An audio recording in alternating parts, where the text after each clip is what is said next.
सिगाङावनो खुलुमबाय रायजोफोर सिगाङावनो आं दिनै जे माबानो रायजोफोरनि सिगाङाव बुंनो नागिरदों बिनि माबायानो जाबाय खारनानो जाहैबाय बे कयेक दिन आगोयाव ना सानसे ना साननै आगोयाव बे दासान्दि जे ओंखारलायबाय थादों माबायाव मिडियायाव बाव रबि नार्जारिया आंनि सोमोन्दै आरो आंनि सोमोन्दै माने जोंदाव बड'साया मा एस ए प्रडिउसार मा खालामदों मा मादों जेबो मिथिया होनना बुङो नालाय दा मेइन थिंआ आंना एस ए प्रडिउसारसो बुंगोन आं माने आं जोंदाव बड'सा एस ए बड' फिल्म मेकार प्रडिउसार हिसाबै आं बे माबा खैफोदथि नङा होमबा क्लियारिफिकेसन होनो नागिरदों आं मा मावदों आरो दा बेयाव दाख्लै खोनादों माबाया रबि नार्जारिया बुंदों प्रथमाव माबा जुनियर होनदों जुनियर मा हिसाबै होनखोथाय जुनियर ओमफ्राय बिथां माबा गिबि आलायारन फिल्म खालामनायनि माबा प्रडिउसार जोंदाव बड'सा बे माने दासिम मा फिल्म खालामखो बिनि बिसय बेहा आइडिया गैया आरो दा थारमाने आंखौ माबा बेहा माबा खालामनाय बायदि मोनसे कुइसन सोंनाय बायदि जादों आरो दा बेखौनो बे आं जेला नुयो माबायाव बे मिडियायाव लोगो लोगोनो आं बेनो फन हरदों डाइरेक्ट फन नाम्बार दंथ' ओमफ्राय आं बुंदों नोंथ' आंनि बिसय मिथिया होनदों आं नोंनो कयेकथा पइन्ट खिन्थानोसै होननानै आं कयेकथा खिन्थादों आरो बेनो पइन्ट माने खिन्थादों आरो आं नैबायदि होननानै होमबासो बुङो आरो बे होमबालाय दा बेखौनो आं बेनो फनावथ' खिन्थाखाबाय आंनि बिसय आं मा मावदों दा रायजोफ्राबो मिथिथों खारन बे मिडियायावसो बुंदों नालाय दा रायजोफ्राथ' मिथियालासेनो थानो हागौ ओंखायनो आं दा मिडियायाव आंनि खैफोदथिखौ होनो नागिरदों आरो दा प्रथमावनो बे माबानाय बायदि आं कम्पेयार खालामोन एखमबा खारन एस ए फिल्म प्रडिउसार हिसाबैसो आं बुंगोनथ' बेबो माबा rabi नार्जारियाबो S A film प्रडिउसारथ' clarification नालाय दा आं एखमबा हयथ' कम्पेयारबो खालामनो हागौ आरो बे मा मावदों आरो बे दा प्रथम सिगाङावनो जेनेबा आं प्रथम फिल्म खालामदों माबा आलायारन जेला आं पुना फिल्म इन्सटिटिउटआव 1982 आव हाबदों आरो बे पुना फिल्म इन्सटिटिउटआ 3 इयार्स कर्स दा आं सेकेन्ड इयार माने थार्ड सेमिस्टारावनो जेला हाबो बे समनिफ्रायनो आलायारनखौ स्टार्ट खालामदों बे समाव आंना बैसोआ 25 इयार्स स' बाय दा टाइम माबा 2 बोसोर जाबाय 2 बोसोराव बे आलायारना कमप्लिट जादों बाय दा टाइम आंनि एफटिआबो माने एफटिआइ कर्सआबो कमप्लिट जादों 27 बोसोराव आरो दा बे आलायारन फिल्माव आं एस ए प्रडिउसार आं बे आलायारनाव 10 जन प्रडिउसार दं पार्टनार्स दा वान अफ दा आं प्रडिउसार पार्टनार ओमफ्राय बे फिल्मखौ आं फुरा मावजोबदों गासैबो एक्जिकिउटिभ प्रडिउसार हिसाबै आरो दा एस ए प्रडिउसार बे फार्स्ट आलायारन बेथ' नेसनेल एवार्ड मोनदों रायजोफ्रा मिथिजोबगौ आलायारननि सोमोन्दै दा सेकेन्ड माबा एसे फिल्म मेकार नालाय जोंहा माबा माबि डकुमेन्टारि फिल्म खालामबायो मालाबायो दा क'क्राझाराव मोनसे TLC नि प्रग्राम सोलिदोंमोन बाव आं डकुमेन्टारि खालामनानै फार्स्ट आं माने 1.5 लाख थाखा खामायदों आरो इनकाम जादों आंहा फिल्म खालामनानै मोनदों दा बे 1.5 लाखजों लोगोसे आं सासे न'नि मानसि खुरमानिफ्राय आं 2 लाख लानानै 3.5 लाखजों 1994 आव माबाखौ माने 10 था रिल बायनानै दं फैसा 3.5 लाख नालाय 10 था रिल बायदों 10 दिन शुटिं खालामदों लाइट टाइट गैया जेबो गैया आंनाव मोनसे फिल्मनि केमेरा दंखायोमोन बेजोंनो शुटिं खालामदों ओमफ्राय गुवाहाटीनिफ्राय साउन्ड रेकर्डिं लाबोदों बेजोंनो 10 दिनावनो माने 16 नभेम्बर 1994 आव आरम्भ खालामदों एक्सुवेलि माबा 31 बिदि जानांगौमोन दा माने नेक्स्ट इयाराव 95 फार्स्ट मार्चआव आं कमप्लिट खालामनाङो माबाखौ बे हाग्रामा जिनारिखौ प्रथम आरो दा बे आंनि बाजेटआ 3.5 लाखल' आरो बे 3.5 लाखनि बे हाग्रामा जिनारि बा रेड इन्डिया भार्जिन फरेस्ट बे फिल्मा माबायाव प्रथमाव इण्डियान फिल्माव सेलेक्ट जादों बिनि उनाव नेसनेल एवार्ड मोनदों नेसनेल लेभेलनि एवार्ड बेस्ट इनभाइरनमेन्टेल एस्पेक्ट दा बे मोननै मोनदों आरो ओमफ्राय बे फिल्मानो मा नेसनेल लेभेलनि एवार्ड मोननाय फिल्मफोरखौ माबायाव दूरदर्शन टेलिकास्ट खालामो आरो माबायाव दा अनेक नाजानायनि उनाव बेखौ बे टेलिकास्ट खालामदों बाव आं 12 लाख ना 14 लाख मोनसे माबा मोनोमोन ना 16 लाखमोन खुब समाव 14 आनो जानो हागौ आं गोसोआव गैला एक्जेक्ट बावबाय आरो दा बे हिसाबै आं बे आलायारनखौ आं 3.5 लाख इनभेस्ट खालामनानै आं 4 गुन फ्राय 3 गुनखौनो हमना लादो जे आं माबानो हादों आरो बे माबानो खालामनो हादों आरो बे नेसनेल एवार्डबो लानो हादों दा रबिया गाव गोग्गानो बुंबाय थायो जेनेबा सापस आरो थांनाय माबानिफ्राय बे 2 बोसोरनिफ्राय खोनाबाय थादों माबा 60 लाख खरस खालामगासिनो दं आरो दा 60 लाख खरस खालामनानै दा दाख्लै फनावबो खिन्थाहरदों गाव आं 98 लाख रुपिस टार्न अभारसो आरो मोनदों होनना बुंदों मोनदों माने मा टार्न अभारथ' टार्न अभार जाबाय थारमाने बिनियाव हयथ' बिदि खरस ओंखारगोन आरोथ' हमना ला 6 लाख खरस जानानै 98 जुदि टार्न अभारबा बे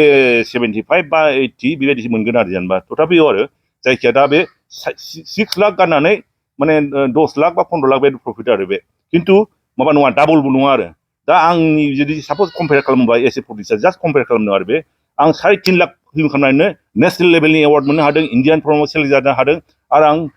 माबायाव दूरदर्शनाव टेलिकास्ट खालामनानै 3 बा 4 गुन थाखा खामायनो हादों आरो दा माबाखौ आं जास्ट एस ए प्रडिउसार खालाम बे प्रडिउसार हिसाबै आंखौ कुइसन खालामदोंथ' दा बे 6 लाखनि जे फिल्म 60 लाखनि जे फिल्म खालामदों बेजों देर गुनबो नङा फिल्मा बे जुदि आंजों समान जुदि गुन हिसाबै खालामनांगौबा बे 2 कोटी 40 लाख थाखा मोननांगौ आरो होमबासो आरो बे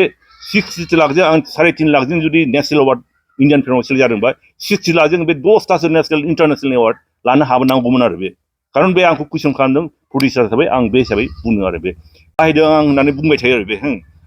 2004 आव आं जेब्ला अनेकानो मिथिगौ three girls and the golden ककन मोनसे इंलिश आरो 70% इंलिश 30% बर' बेसिकेलि इंलिश बड' इंलिश फिल्म बेसिकेलि इंलिशानो होनजायो आरो आमेरिकानि सानै हिन्जावा फैनानै जोंनि बर' एरियायाव गिदिंनाय बिनि उनाव आरो बे फिल्माव आं 2004 आव खालामदों बेखौ बाव आंना मोर देन 1 कोटी खरस जादों आरो बे कोटीनि बारा दाबो फिल्मा 99% कमप्लिट जानानै दाबो आं रिलिज खालामनो हायाखै 20 बोसोरनि बारा जालांबाय दा जागोन बे आंनाव नेगेटिभ लाबोबाय आं डिजिटेल दंजोबो उनाव आं गोसोबादि खालामगोन आरो बे जागोन आरो दिनै नङा गाबोन समफोर जागोन आरो दा बे समाव माबायाव 2004 आव आं जे जेसेबां थाखा बे खरस खालामदों नर्थ इस्टआव खुनु आसामावबो रावबो खालामफेराखै नर्थ इस्टआवनो खुनु खालामफेराखै आं बहुद रावनोबो जाहिर खालामाखै आं नै आंनो हायेस्ट बाजेटनि फिल्म खालामदों मादों आं जाहिर खालामफेराखै आरो बेखौ क्वालिटि जानांगौ फिल्मा मोजांसो जानांगौ बे थाखा फैसानि खोथा गैया बेसिमोन आरो दा बे रबियाथ' बाबदों 60 लाख नै मैया दाख्लैसो 2 बोसोरनि आगोलावसो बे 60 लाख खरस खालामदों आरो बे आंथ' 2004 आवनो मोर देन 61 करोड़नि दाथ' आंनाव बांसिन अनेक मानसि होनांगौ दं माखासे सुख'बाय बे सोलिगासिनो दं आरो बे मोनसे जाहैबाय बे माबानि बिसय बुंनाय जाहैबाय बे आंनि बे माबानि बिसय दा मोनसे बुंबावदों बे सेकेन्डआ जाहैबाय मोनसे माबा आं दाख्लै बे माबायाव बे एवार्ड सेरेमनियाव मोनसे खोथा बुंदों आरो माने फार्स्ट पइन्टआथ' आं फिल्मखौ बोरै सेलेक्ट खालामखो बेखौ बुंदों सेकेन्डआव बे जोंना 28 बोसोर बे बर' फिल्म मेकारा दाबो नेशनेल एवार्ड लानो हायाखै बिनि थार्डआव बुंदों आं बर'नि माबाया मा होनो बेखौ बर'नि फिल्म मार्केटआ बिराद लिमिटेड आरो जोंना बेसेबां 15-16 20 लाखल' आरो लिमिटेड आरो भेरि लिमिटेड बेजों माने बिराद खस्थ' मस्थ'आ थाखा मानो बेखौ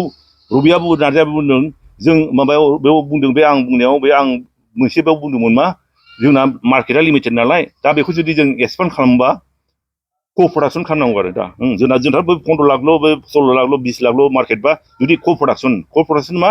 कम्पानि जानांगौ कम्पानि जानानै ओरैबायदि जानांगौ जों बोसोराव 10 गाहाम जुदि टारगेट लानो हायोबा मा बेबायदि मा जायो जोंना सापज आं मोनसेखौ जों एसामिसजों बर'जों खालामबाय एसामिस आर्टिस्ट लाबाय बर' लाबाय हल एसामिस मार्केटखौ केपचार खालामनो हागोन देखायनो हागोन आरो एखे धरननो बेंगलिखौ जेनेबा एसामिसआव 1 कोटी खालामबाय बेंगलियाव गिदिर मार्केटआव 1.5 कोटी बा बेसेबांबासो 2 कोटी खालामनो हायो होमबा बेंगलनि टप आर्टिस्ट लाबाय बर'नि टपखौ लाबाय फिल्म खालामबाय हल बर' बेंगलखौनो जों खालि बे बर'नि मार्केटआ लिमिटेड नंला आरो बेबायदि जों तामिल तेलुगुबो खालामनो हायो दा तामिल तेलुगुआवथ' बाजेटआ बिराद हाइ बाजेट बिसिना 40-50 कोटी गाहामनि बारासो जाबावो दा ओंखायनो बबाव को प्रडाक्सन खालामनो हायो को प्रडाक्सनाव आं एग्जाम्पल हिसाबै दाख्लै बुंदों सापज एग्जाम्पल आरो माने 40 कोटीनि बाजेट जों बर'नि कम्पानिया जों 20 कोटी गारबाय बिसोरनिफ्राय 20 कोटी लाबाय जेला बे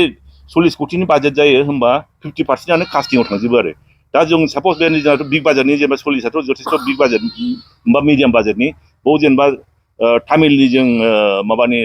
5 कोटी जानाय सुपार एसे स्टारखौनो लाबाय बिग स्टार हौवाखौ आरो हिन्जाव जेनेबा 3 कोटी होबाय जेनेबा सोरबा 1 कोटी 2 कोटी बेद लाबाय आरो जोंनाबो बर'आबो राइट दं 50% जोंनाबो बर'आबो जोंनिया जे आर्टिस्टफोर दं एक्टरफ्राबो जों 2 कोटी गाहाम मोननो हायो सासे जाय टप जोंनि बर'नि बे 2 कोटी हिन्जावाबो 2 कोटी आरो बे सानै साथामसो 1 कोटी बेबायदि जुदि बोसोराव जुदि आरो दस्राबो को प्रडाक्सन नालाय बाहेराजोंबो जापानफोरजोंबो आमेरिकाफोरजोंबो इउरपजोंबो खालामनो हायो बेबायदिनो जुदि जोंहा प्रत्येक बोसोर बे को प्रडाक्सननि टारगेट लायोबा जोंहा माने मार्केटआबो एक्सपान्ड जाबाय आरो जोंनि आर्टिस्टफ्राबो माने बा टेकनिशियानफ्राबो फैसाखौ बुरजा मोनगोन आरो दा जेनेबा नै रबिना जेनेबा फिल्म खालामदों दाख्लै बे 6 लाखआव 98ल'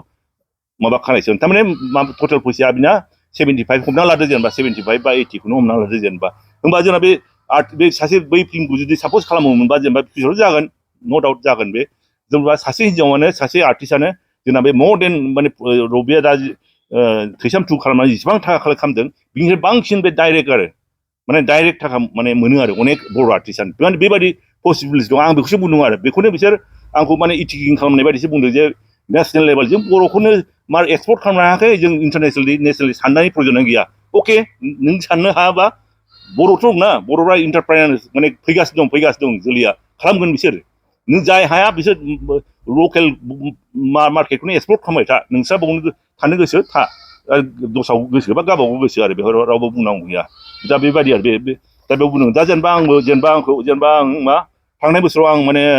1.5 बोसोर जाबाय आं मोनसे लटारि मोनदों आरो बुरजा एमाउन्टनि लटारि 2.5 कोटी जागोन आरो जेनेबा बे लटारिखौ मोननायनि उनाव मा खालामदों आं बाहेरावसो गिदिंदों माने आंना फिल्मनि गोदोनिफ्रायनो बाहेरायाव थांनायनि फिल्मनिफ्राव रिसार्च खालामनांगौथ' फिल्म प्रजेक्ट मोनसे दं आरो माने बेबादिनो माने मा होनोलाय क' प्रडाक्सन इन्टारनेसनेल प्रडाक्सननि बेबायदि दं दा बेयाव आं बे थांनाय माबायाव फ्राय माने थांनाय इयार्सआव फाइनान्सियेल इयाराव 6 मास 7 मास आं बाहेरायाव दंमोन आउट अफ इन्डिया दा इन्डियाआव ओरैबायदि दं जुदि नों बोसोराव जुदि लास्ट फाइनान्सियेल इयाराव जुदि नों more than 6 months जुदि बाहेरायाव थायोबा नों एनआरआइ दा आं एनआरआइ स्टेटासआव इलिजिबल आरो देग्लायबो आं more than 6 months बाहेरायाव थागोन दा आंहा दं दुबाइयाव थानो हायो आं कानाडायाव थांनो हायो माने फ्रि एनि टाइम दं आरो मोनसे खोथाबाव आं मावनो नागिरदों बे इन्टारनेसनेल क' प्रडाक्सनफ्राव ओरैबायदि इन्टारेस्टेड आं माबायाव 2008आव आं आमेरिकायाव 8 दिन थांदों 8 दिनावनो माबायाव निउयर्कआव 3 सेमिनार वार्कशप आरो ओमफ्राय माबायाव लस एन्जेल्सआव हलिउडआव मोनसे माने इन्टारनेसनेल फिल्म प्रडाक्सना बोरै जायो खालामनांगौ बिनि वार्कशप 8 दिनावनो मोनब्रै आं खालामदों आरो बेखायनो आंहा बे इन्टारेस्ट दं नालाय ओंखायनो आं दा माबा केन्सआव थांबाय आं केन्सआव इन्टारनेसनेल फिल्म फेस्टिभेल वर्ल्डनि एट द मादार माबा केन्स फिल्म फेस्टिभेलखौथ' अनेकआ मिथिगौ बे जाहैबाय वर्ल्डनि सबसे देरसिन आरो मादार अफ अल फिल्म फेस्टिभेल आरो बाव जों थांनाय दं जोंनि मिसेसबो अनजालिबो थांदों जों बे गल्डेनखौ ओपन खालामखांनायनि उनाव जास्ट ओरैनो थांदों मार्केटआ स्टाडि खालामनो बाव नुदों बेनि माबाया फिल्म मार्केटआ बे क'क्राझार बाजारा जे जेसेबां गुवार बेबायदि टाइपनि आरो माने बाव फिल्मबो बायो सेल खालामो ओमफ्राय माबा जायो ओमफ्राय क' प्रडाक्सननि थाखाय जयो मायो जोंनि क'क्राझारनि बाजारा बेबायदि टाइपनि आरो इन्टारनेसनेल फिल्म मार्केटआ दा बेखौ नुबाय बेबायदियाव थांनांगौ जोंनि सोरबाफोर जुदि इन्टारेस्ट दंबा आरो हंकंआव नुबाय आं खननै नुबाय आं बे फिल्म मार्केट बेयाव हंकंआ एसे फिसासिन दा बेफोरबायदि आरो मोनसे ओमफ्राय माबा जाहैबाय बेनो ओमफ्राय दा बेनो आरो माबाया ओमफ्राय बुंबाय आं दहायथ' बुंखाबाय आं गल्डेन ककनाव आं बे मडार्न कर्स खालामदों ओमफ्राय आरो मोनसे खोथा जाहैबाय दाख्लैफोर नुदां माबाखौ रबि नार्जारिखौ माबा सेन्सर सार्टिफिकेट आरो सेन्सर सार्टिफिकेट देखाय आर्ट फिल्म कमार्शियेल फिल्मनि बिराद दावराव जादों आरो बर'फ्रा फिल्मावलाय मा फिल्माव फिचार फिल्मा माबाबो कमेडि फिल्म जानो हागौ एक्सन फिल्म जानो हागौ आर्ट फिल्म जानो हागौ जेखौ बुङो आरो मानसिफ्रा बुंनाय बा कमार्शियेल बुंनो हागौ अनेक धरननि नाम अनेक धरन लानो हायो दा रबि नार्जारिया ओरैबायदि बुंबाय थादों बे गावनि सार्टिफिकेट देखायै माने माबाखौ देखायदों बे देखायदों नै आंनि नैबे फिल्म कमार्शियेल फिल्म ओमफ्राय बुंदों पाब्लिकखौ बुंदों बे नै जुदि मिथियाबा नैबेखौ नायबा मिथिगोन बे कमार्शियेल फिल्म लिरनाय दंखायो सेन्सरावनो माने नङाबा माबाबो मालाय रजनि बसुमतारी ना मामोनलाय बिनावबो सोंहरनो हायो बबे आर्ट फिल्म कमार्शियेल लिरनाय दंना गैया होननानै दा आं बे नैबे जाहैबाय माबानि हाग्रामा जिनारिनि सेन्सर सार्टिफिकेट बे दा बाव नायबाय बे बुंनाय बायदि आर्ट फिल्म कमार्शियेल फिल्म लिरनाय गैया फिल्माव खालि दं सेन्सरा ओरैबायदि खालामो जुदि 2000 मिटार्सनि गोजौआवबानो फिचार फिल्म सर्टबानो माबा जायो माने सर्ट फिल्म आरो माने 73 मिनिटनि प्लासबानो 73 प्लास सामथिं आरो बिनि प्लास गोजौबानो फिचार फिल्म बिनि गाहायावबानो सर्ट फिल्म आरो दा बेसो दं ओमफ्राय इउनिफ्राय लिरो नैबे इउ लिरदों इउ माने माबा आरो मा होनलायखौ माबा रेस्ट्रिक्टेड पाब्लिक एक्जिबिसन आरो बयबो देखायनो नायनो हायो फ्रिलि आरो बाव जुदि एडाल्ट लिरनानै थायोबा खायफाना जुदि सिरियास माबा एडाल्ट थायो खायफाना एडाल्ट बा खालि अनलि फर एडाल्ट आरो एखमबा इउए लिरनानै थायो इउए माने माबा आरो गार्जेन थानानै गथ'फ्राबो नायनो हायो आरो मोनसे आर एज थायो एजआ माने रेस्ट्रिक्टेड माबा सोरबा स्पेसियालाइजफोरनि आरो दा बेबायदिल' केटागरि दं आरो आं बे आर्ट कमार्शियेल माबा art feature film commercial feature film बायदि लिरनाय नागिरबा मोनाखै दा रबिया पाब्लिकखौनो एकदम बे सेन्सर सार्टिफिकेटआव गावनि सेन्सर सार्टिफिकेटआव बबाव आंथ' नागिरबा मोनाखै बे साइडआव आर्ट फिल्म कमार्शियेल लिरनाय दं जुदि बेखौ प्रुभ खालामनांगौ आरो बेयाव लिरनाय दं होननानै देखायनांगौ बे आंबो देखायनांगौ आंबो नुफेराखै बेबायदिखौ खोनाफेराखैबो दा बे पाब्लिकनिबो बुंदों बे गले गले बुंदों ओंखायनो जुदि बे देखायनो हायाबा प्रुभ खालामनो हाया बेखौ थगायसुला होनजागोन आरो बे आंबो थगायसुला थांगोन दा बेखौ गावजे थगायसुला नङा बेखौ होननानै देखायनांगौ बे माबायाव बे मा होनलाय बे मोनसे आरो बे ओमफ्राय आरो मोनसे बे सेन्सरावनो प्रब्लेम जादोंमोन ना जेला आं गुवाहाटियाव थायोमोन आंनाव रबिजोखौ लोगो मोनोमोन बे खिथायोमोन बे माने आं माबाबाय 8था फिल्मनि सेन्सर खालामबाय आंनो हायेस्ट बर'नि सेन्सर खालामग्रा मोजां खोथा बिराद मोजां नों 8था फिल्मआव सेन्सर खालामग्रा बिना मा टारगेटआ प्रत्येक सेन्सर खालामनानै बे नेसनेल एवार्डआव हरोमोन आरो बे खिन्थु प्रत्येक बारावनो माबा जायोमोन बे माने मोनफेराखै रिजेक्ट जायोमोन थारमाने 8 बार हरदों 8 बार रिजेक्ट जायाखै 8 बार सेन्सर खालामदों माने बे माबा खालामदों आरो बे दा बाव ओमफ्राय मोनसे समाव ओरैबायदि टाइम सफैबावदों बे सेन्सर फिल्म बेल' खालामो नालाय ओमफ्राय बर'फ्रा दस्राफ्रा खालामा दा मोनसे समाव मा खालामदों मोनसे गुवाहाटियाव प्रडिउसार एस'सिएसन दं बेनिफ्राय मोनसे लेटार लानानै ओरैबायदि खालामदों बे माबानि एसपि ओमफ्राय डिसि बेनो बे लेटार हैदों जे ओरैबायदि जुदि बर' फिल्मा जुदि माबा जायाबा सेन्सर जायाबा बेखौ माने देखायनो मोना आरो गावहाथ' सेन्सर जाबाय नालाय गावना देखायनो मोनगोन दा बे एकदम माने बिराद सेल्फिस खामानि जादों आरो बे गाज्रि खामानि जादों बे जायनि दारै ओरैबायदिमोन जे माने गावनि फिल्माल' पाब्लिकजों देखायजानांगौ दस्राफ्रा माने बन्द' जानांगौ बा जेलाव थांनांगौ बा माबा पाब्लिस माबा मोननांगौ आरो कमप्लिसिटि मोननांगौ आरो बे जादों आरो दा बेखौथ' मा जादों बे बिसाया बे समाव मिटिं खालामदों आंखौबो लिंहरलायदोंमोन आं अबजार्भार हिसाबै थादों बे समाव बेखौ बिसाया नायनानै बेथ' बिराद अननाय जादों बे एकदम सेल्फिस खामानि जादों बे ओंखायनो बेखौ बे समाव माबा खालामनानै बिसायाखौ 4 बोसोर बैकट खालामदों बेखौ बिनिफ्राय 4 बोसोरनि थांबाय खुब समखौ 20 बा 19आवनो बे जोबदों आरो बिनि उनाव दा फिल्म खालामफिनबाय बे दा ओमफ्राय दाख्लि नै फिल्म फेस्टिभेल दावराव दावसि जादों दा आं सानो बेखौ जे बे समाव बैकट खालामदों बिनि थाखायसो माने बे रिभेन्स हिसाबैसो माने रिभेन्स हिसाबैसो लानानै बे दा बेबायदि बुंला बुंलि खालामदों नामा आं डाउटफुल आरो बेबायदि आरो सानदां आरो बेबायदिनो दा बेखौ जों दा जेखि मिथिला रायजोफ्रा एसे माबा माने रायजो राजाफ्रा माने माबा जाबाय केयारफुल जाबानो जाबाय सोर मा बुंदों सोर मा मादों बेखौ मिथिथों दा मोनसेल' आं बे माबाखौ रिकुवेस्ट खालामो बे सेन्सराव जे माने आर्ट फिल्म कमार्शियेल फिल्म लिरनाय दं बबे देखायनांगौ रायजोफोरनोबो देखायनांगौ आंबो देखायनांगौ आरो आं नुफेराखै सेन्सराव